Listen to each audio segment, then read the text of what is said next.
दोस्तों नमस्कार। किसी ने सही कहा है दोस्तों, गम को अगर ताकत न बनाया जाए तो वह बीमारी बन जाता है। आज का समाचार पत्र है दैनिक जागरण, जो राष्ट्रीय संस्करण है। इस न्यूज़पेपर में देश विदेश और आज की पूरी खबर दिया रहता है। मैं इस न्यूज़पेपर की सभी जानकारी आपको बताने वाला हूं। आप चाहे तो इसे PDF में भी डाउनलोड कर सकते हैं, जिसका लिंक इस वीडियो के डिस्क्रिप्शन में दिया है। तो चलिए शुरू करते हैं। फ्रांस में राफेल की जांच पर देश में सियासी गर्म। विदेशी फंडिंग से कराया जाता था अवैध मतांतरण। उत्तर प्रदेश के जिला पंचायतों में भाजपा का दबदबा, 75 में से 67 पर जीत। धामी होंगे उत्तराखंड के 11वें CM, आज लेंगे शपथ। कोरोना वायरस के खिलाफ कोवैक्सीन 77.8% कारगर। केंद्रीय स्तर पर अनिवार्य हो 2 बच्चों की नीति। राज्यपाल के अभिभाषण का विरोध, अभिभावकों को बड़ी राहत।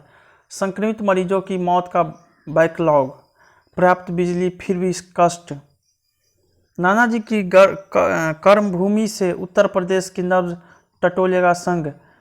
कश्मीरी युवाओं को बरगलाकर सीमा पर भेजने की साजिश फिर शुरू। उत्तर प्रदेश में 9 नए मेडिकल कॉलेजों का लोकार्पण करेंगे PM। तेंदुओं को भाया चंबल, बढ़ने लगा कुनवा। पहले खरीदो जैविक खाद, तभी मिलेगी रासायनिक। ब्रिटेन में एक हफ्ते में बढ़े डेल्टा वेरिएंट के 50,000 केस। डेल्टा वेरिएंट खतरनाक, लगातार बदल रहा है स्वरूप, WHO। सितंबर से पहले अफगानिस्तान छोड़ना संभव नहीं, बाइडन। दक्षिण चीन सागर पर हर हाल में कब्जा करने को बेचैन है चीन। दक्षिण चीन सागर पर पूरी तरह हावी होने के लिए चीन हर तरह की तैयारी कर रहा है। वह इस क्षेत्र पर कब्जा करने के लिए किसी भी हद तक जाने को तैयार है, यहां तक कि वह अंतर्राष्ट्रीय कानूनों को भी पूरी तरह दरकिनार कर रहा है। द नेशनल इंटरेस्ट पत्रिका में जेम्स होम्स ने इस संबंध में दी अपनी रिपोर्ट में चीनी रणनीति का विश्लेषण किया है। रिपोर्ट में कहा गया है कि पिछले साल ही चीन के रक्षा मंत्री चांग वान कॉन ने सेना से कहा था, हमें समुद्र में युद्ध के लिए तैयार रहना चाहिए। इससे पहले संयुक्त राष्ट्र के ट्रिब्यूनल ने निर्णय लिया था कि दक्षिण चीन सागर में निर्बाध संप्रभुता वाले क्षेत्र पर चीन के दावे 80 से 90% तक गलत है। एक मजबूत समुद्र तटीय क्षेत्र में दूसरे कमजोर देशों के जल क्षेत्र और पानी के हिस्से को नहीं छीन सकता है। ट्रिब्यूनल के इस फैसले से चीन को झटका लगा। यह भी स्पष्ट हो गया कि फिलीपींस के समुद्री क्षेत्र के विशेष आर्थिक जोन में चीन की नौसेना द्वारा किया जा रहा कार्य कब्जा है। होम्स की रिपोर्ट में कहा गया है कि रक्षा मंत्री के बयान में वह स्पष्ट हो गया है कि चीन ने अब दक्षिण चीन सागर में पूरी तरह से आक्रामक रुख अपना लिया है। रेगिस्तान में बना रहा है बैलिस्टिक मिसाइल रखने के लिए 100 ठिकाने। चीन अपने उत्तर पश्चिमी शहर यूमेन के निकट रेगिस्तान में इंटरकॉन्टिनेंटल बैलिस्टिक मिसाइल रखने के 100 नए भूमिगत ठिकाने बना रहा है। अमेरिका का समाचार पत्र वाशिंगटन पोस्ट ने एक रिपोर्ट में यह जानकारी दी है। अखबार के अनुसार इससे संकेत मिलता है कि चीन अपने परमाणु हथियारों की जखीरा बढ़ा रहा है। चीन के 119 ठिकाने पहले से ही जानकारी में है, जहां पर उसकी ICBM रखी हो सकती है। उसकी ये मिसाइल अमेरिका तक मार करने में सक्षम है। माना जाता है कि चीन की सभी ICBM परमाणु हथियारों से लैस है। जिस इलाके में भूमिगत ठिकाने बनाने का कार्य हो रहा है वह बीजिंग से 2100 किलोमीटर दूरी पर है। कैलिफोर्निया के जेम्स मार्टिन सेंटर के शोधकर्ताओं ने इस जगह की सैटेलाइट से तस्वीर ली है। अभी तक माना जा रहा है कि चीन के पास 250 से 350 परमाणु हथियार है और इन्हें तैयार करके वह शांत बैठा है। लेकिन इन नए भूमिगत ठिकानों के निर्माण से स्पष्ट हो गया है कि चीन अपना परमाणु हथियारों का जखीरा बढ़ा रहा है। हालांकि अमेरिका और रूस की तुलना में उसके परमाणु हथियारों की संख्या अभी बहुत कम है, लेकिन चीन के तेवर देखते हुए उसकी यह मंशा बेहद खतरनाक है। उसके परमाणु हथियारों का जखीरा बढ़ना अमेरिका के लिए नई चुनौती की तरह है। चीन अमेरिका को पीछे छोड़कर दुनिया की नई सुपर पावर बनाने के उद्देश्य से कार्य कर रहा है।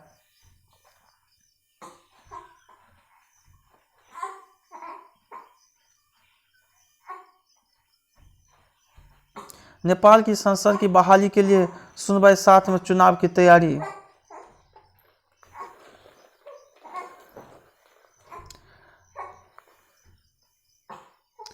नेपाल में संसद की बहाली के लिए दायर याचिकाओं पर सुप्रीम कोर्ट में सुनवाई चल रहा है, लेकिन चुनाव आयोग भी मध्य अवधि चुनाव की तैयारियों में जुटा हुआ है। राष्ट्रपति विद्यादेवी भंडारी ने 22 मई को संसद प्रतिनिधि सभा भंग करते हुए 12 और 19 नवंबर को चुनाव कराने की घोषणा की थी। भंडारी ने संसद को भंग करने का कदम 5 महीने दूसरी बार उठाया था। पहली बार उन्हें फरवरी में आए सुप्रीम कोर्ट के आदेश से मुंह की खानी पड़ी। अल्पमत सरकार के प्रधानमंत्री केपी शर्मा ओली की सिफारिश पर भंडारी ने दूसरी बार संसद की भंग की। इसी के विरोध में सुप्रीम कोर्ट में 30 याचिकाएं दायर हुई। इनमें से एक याचिका पर भंग प्रतिनिधि सभा के 146 सदस्यों का हस्ताक्षर भी है, जो 275 सदस्यों वाले सदन का बहुमत है। ये सभी नेपाली कांग्रेस के अध्यक्ष और बहादुर देउवा के समर्थक है। भंडारी ने प्रधानमंत्री पद के लिए देउवा के दावे को अस्वीकार कर प्रतिनिधि सभा भंग की थी। अल्पमत सरकार के प्रधानमंत्री ओली का मंत्रिमंडल विस्तार का फैसला सुप्रीम कोर्ट रद्द कर चुका है। जल्द ही संसद की बहाली पर फैसला आने वाला है। बावजूद इसके नेपाल का चुनाव आयोग मध्य अवधि चुनाव की तैयारी में लगा हुआ है। नेपाल की वित्त मंत्रालय ने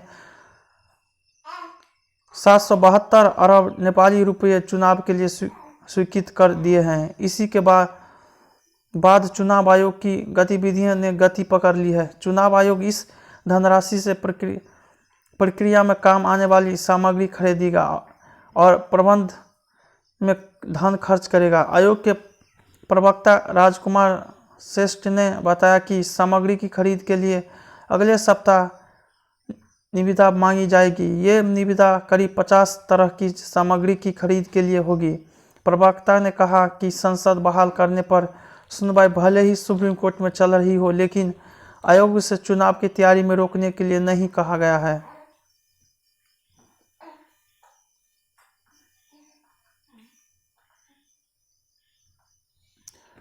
बलूच आर्मी ने चीनी कंपनी को फूंका, मजदूर किए अगवा।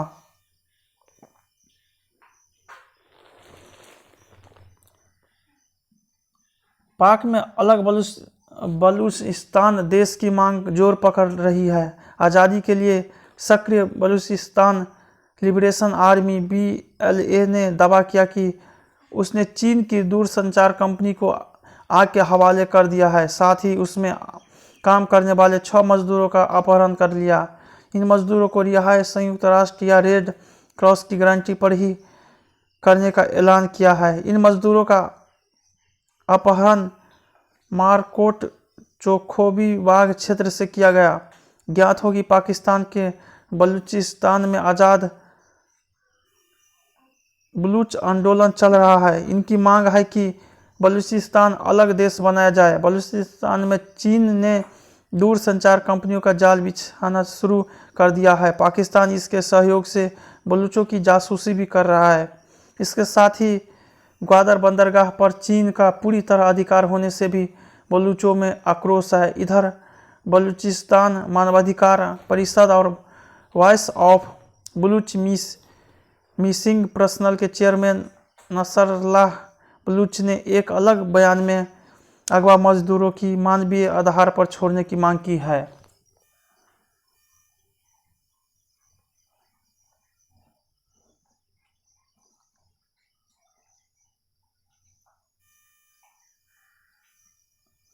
भारतीय नौसेना ने बताया कोलंबो के नज़दीक का समुद्र है खतरनाक। भारतीय नौसेना ने श्रीलंका सरकार को बताया है कि कोलंबो बंदरगाह के आसपास के समुद्र में 54 स्थानों पर खतरनाक चट्टानें और मलबा जमा है। ये वहां जाने आने वाले जहाज़ों के लिए खतरनाक है। उनसे टकराकर जहाज दुर्घटनाग्रस्त हो सकते हैं। श्रीलंका सरकार के अनुरोध पर भारतीय नौसेना ने यह सर्वे 2 जून को सिंगापुर के मालवाही जहाज MP एक्सप्रेस पर्ल के दुर्घटनाग्रस्त होकर डूबने के बाद किया। यह दुर्घटना से समुद्री पारिस्थितिक तंत्र को भारी नुकसान हुआ था। भारतीय नौसेना ने श्रीलंका सरकार का अनुरोध पत्र मिलने के बाद 23 जून को कोलंबो के नज़दीक हिंद महासागर में INS सर्वेक्षण तैयार किया। इस जहाज ने कोलंबो बंदरगाह के नज़दीक 54 खतरनाक चट्टानें और मलबा पाया। यह सब पानी के नीचे मौजूद है, जो आवागमन के दौरान दिखाई नहीं देता, लेकिन जहाज़ों के लिए बहुत खतरनाक है। माना जा रहा है कि MV एक्सप्रेस में इनमें से किसी चट्टान से टकराकर आग लगी। इस जहाज़ पर कुल 1486 कंटेनर लदे थे। जहाज़ पर रखे टैंकरों में 25 टन नाइट्रिक एसिड, अन्य केमिकल और कॉस्मेटिक थे। यह सब जलकर समुद्र के पानी में मिल गया और जहाज़ भी समुद्र में डूब गया। यह दुर्घटना में समुद्री जीवन को भारी नुकसान हुआ। आशंका है कि दुर्घटना में सैकड़ों जलीय जीव मारे गए। श्रीलंका के अटॉर्नी जनरल ने बुधवार को सुप्रीम कोर्ट को बताया कि दुर्घटना में 176 कछुए, 20 डॉल्फिन मछलियां और 4 व्हेल मछलियां मारी गई। पर्यावरणविदों ने श्रीलंका के सुप्रीम कोर्ट से शिकायत की कि मामले में श्रीलंका के अधिकारों का हनन किया गया। जहाज पर 20 मई को कोलंबो तट के नज़दीक आग लगी और वह काबू नहीं की जा सकी। नतीजतन 2 जून को जहाज डूब गया। इस दुर्घटना के फैले रसायनों के दुष्प्रभाव से बचाव के लिए हफ्तों समुद्र में आवाजाही पर रोक लगी रही। समुद्री जीवन को हुए नुकसान के लिए श्रीलंका सरकार ने जहाज की स्वामी कंपनी के खिलाफ मुकदमा दर्ज किया है।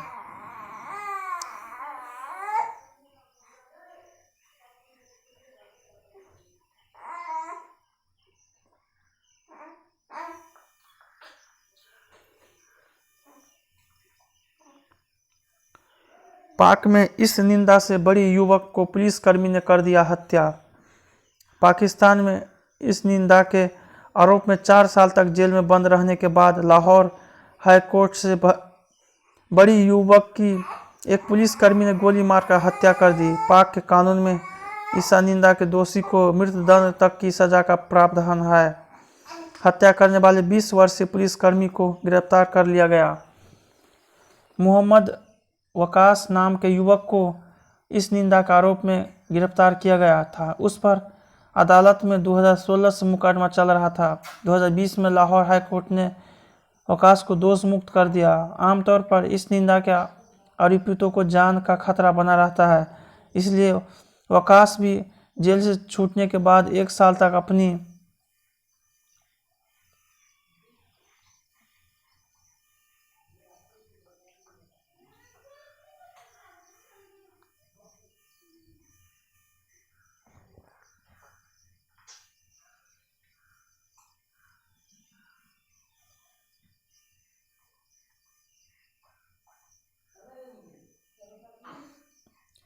बिजनेस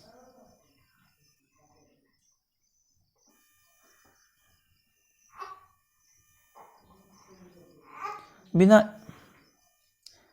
ईंट व बालू सीमेंट बन रहे घर, PM ने की समीक्षा। ईंट बालू छड़ सीमेंट के बिना भी घर बनाया जा सकता है, बनाए भी जा रहे हैं। देश के 6 शहरों में इन दिनों आधुनिक तरीके से निर्माण किया जा रहा है, जिसमें विभिन्न देशों की तकनीक का इस्तेमाल हो रहा है। इन तकनीक से होने वाले निर्माण को लाइट हाउस परियोजना का नाम दिया गया है। शनिवार को प्रधानमंत्री नरेंद्र मोदी ने ड्रोन के माध्यम से लाइट हाउस परियोजना की समीक्षा की। शनिवार को प्रधानमंत्री मोदी ने लखनऊ, इंदौर, राजकोट, रांची, चेन्नई अगरतला में चल रही लाइट हाउस परियोजना की प्रगति की समीक्षा की। इन परियोजनाओं के तहत हजारों की संख्या में तेज गति से मकान बनाने का काम किया जा रहा है, जिसे इंक्यूबेशन सेंटर के रूप में इस्तेमाल में लाया जाएगा। इस वर्ष 1 जनवरी को प्रधानमंत्री ने देश के 6 राज्यों में लाइट हाउस परियोजना की आधारशिला रखी थी। लाइट हाउस परियोजना के तहत इस्तेमाल होने वाले नई तकनीक से कम समय में सस्ता, टिकाऊ एवं मजबूत हाउसिंग परियोजना तैयार की जा सकती है। इंदौर की लाइट हाउस परियोजना में ईंट, बालू, सीमेंट की दीवारें नहीं होगी। इसकी जगह पूर्व निर्मित सैंडविच पैनल प्रणाली की इस्तेमाल किया जा रहा है। राजकोट में लाइट हाउस के निर्माण में फ्रांस की तकनीक का इस्तेमाल हो रहा है। ये घर आपदाओं में झेलने में अधिक समर्थ होंगे। चेन्नई में अमेरिका और फिनलैंड की तकनीक प्रीकास्ट कंक्रीट प्रणाली का उपयोग हो रहा है, जिससे सस्ते घर का निर्माण तेजी से होगा। जर्मनी की 3D निर्माण प्रणाली का उपयोग कर रांची में मकान बनाया जा रहा है। इसके तहत प्रत्येक कमरे को अलग निर्मित किया जाएगा और फिर पूरी संरचना को उसी तरह से जोड़ा जाएगा जैसे ब्लॉक्स को जोड़कर घर बनाने वाले खिलौने में किया जाता है। अगरतला में स्टील के फ्रेम के साथ न्यूजीलैंड की तकनीक का उपयोग करते हुए मकान बनाया जा रहा है, जो भूकंप के जोखिम को आसानी से झेल सकते हैं। कनाडा की तकनीक के इस्तेमाल से लखनऊ में निर्माण हो रहा है, जिसमें प्लास्टर और पेंट की आवश्यकता नहीं होती और तेजी से मकान बनाने के लिए पहले से तैयार की गई पूरी दीवारों का उपयोग किया जाता है।